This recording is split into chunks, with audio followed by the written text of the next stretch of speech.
Cred că e ceva mai complicat de atât pentru că, după părerea mea, sunt trăsături contradictorii din același domeniu, care deocamdată se concurează nefericit. Ele ar face poate foarte mult bine comunității dacă ar fi abordate integrat. Pe de o parte este acest patrimoniu natural extraordinar, că e vorba de aer, de peisaj sau de pădure, și pe de altă parte este un fel de situare a lui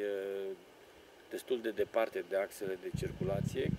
poate că acest lucru l-a și protejat de prea multă exploatare. Este această stațiune care este o inițiativă istorică foarte interesantă a unor autorități de la nivel județean, care însă este în paragină.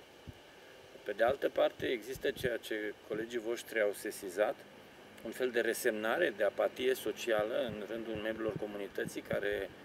fie se gândesc la reeditarea ceva ce a fost, revitalizarea stațiunii văd ei ca o soluție posibilă sau chiar apariția unor activități economice de mare clasă,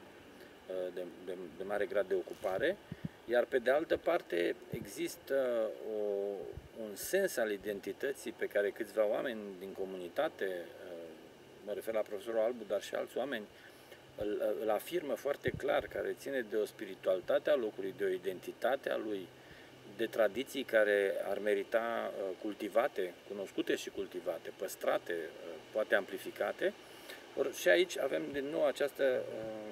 relație de ușor contrast. Și de aceea cred că în continuare a gândi viitorul acestei localități sau acestui teritoriu ține nu doar de o singură măsură și sigur nu ține doar de măsuri care au de-a face cu investițiile în infrastructură sau în construcții. Cred că e vorba și de un proiect sociocomunitar aici. Cred că e nevoie de mult voluntariat și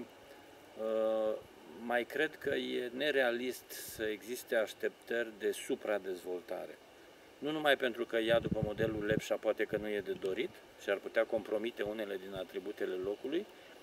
ci pentru că s-ar putea ca scara și locului să justifice tocmai un turism de recreare mai liniștit, cu mai puțini participanți și care să permită la o scară mai mică valorificarea, să spunem, resurselor de identitate locală, fie că e vorba de arhitectură, de obiceiuri, eu știu, de bucătărie sau de activități agricole.